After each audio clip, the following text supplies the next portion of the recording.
get started on talking about what is this? What are terrains? What are terrains of consciousness? Well, the 10 terrains of consciousness really are 10 different paradigms. So we've all heard the word paradigm thrown about. What we're meaning by that is that really there are 10 different ways to see the world, 10 different perceptual filters through which you can look at life. And once you have an understanding of these 10 terrains, these 10 different ways of looking at the world, then it actually helps you to know yourself better. Because as we'll see later in this talk, these 10 terrains exist on an evolutionary continuum. And so you can start to get a feeling of where you're at right now, where you were, and where you're going in your own evolution, your own spiritual evolution. So it's a quite powerful framework that helps you really know yourself, like, why am I having the challenges I'm having in my life right now? You know, what are the lessons that my spirit's really wanting me to learn, that my higher self's really wanting me to learn right now before I shift to the next point in my evolution?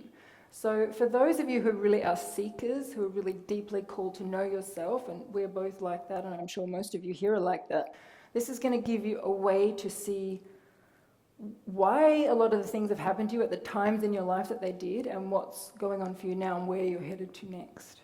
I think you'll find particularly valuable with this model is that you'll be able to make choices that are right for you with your career, your health choices, money choices, ideas. You'll find that at each terrain there's a very different set of worlds, really.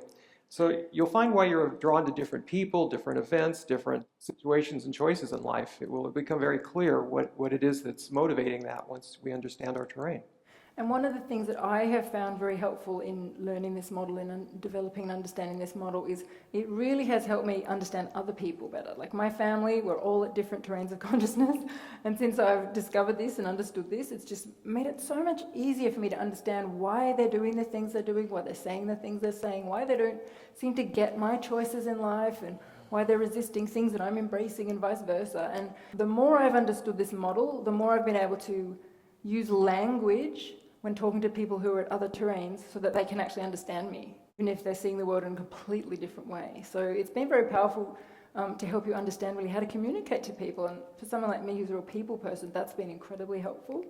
The other thing that's been helpful for me, and I know for Alan as well, is like, before I understood this, it was always tempting to try and change people. Like, why don't they want to care about the earth? You know, why don't they want to recycle? You know, why? And all of that. And since understanding this and understanding the terrain of consciousness that other people are coming from, I can now understand why they're doing what they're doing. And it's made my life a lot less frustrating, because when you're in a place of acceptance, you can actually make empowered choice rather than coming from like reaction, which is probably more what I used to do. And the other thing that's really helpful in terms of people about understanding this is once you start to really know your terrain that you're at this point in time, and we'll explain throughout the talk what that means, you can start to draw to you other people at that terrain.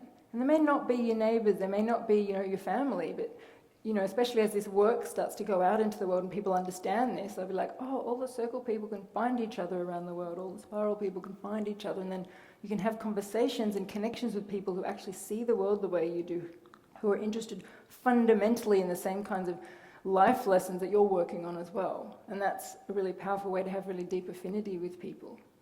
What I found for myself is that you will develop a much greater peace of mind knowing this. I have come to peace now with what's happening in the world. I've done a lot with political activism and other research, and having this understanding, I feel I have now a framework and a way to approach the world that I didn't have before. Yeah, definitely. I have actually observed that a lot in Alan, because he's really someone who watches all the news and reads everything. I'm not very political. He's incredibly political. When I first knew him, he was a bit agitated. Why are the powers that be doing what they're doing? You know, why are they doing this to our planet? Since we've understood the terrain of consciousness that they're coming from, and we will go through that later when we go through each terrain, it's really helped, particularly him who's very political, to really let go of that angst and the frustration and the anger and start to go, okay, that's why they're doing it. Their actual sense of safety requires them to do this. Okay, well, how can I work with that? You know, rather than getting agitated and angry, trying to fight people. So for those of you who are political, this can be a very powerful tool to help you come from empowered action rather than fear and reaction.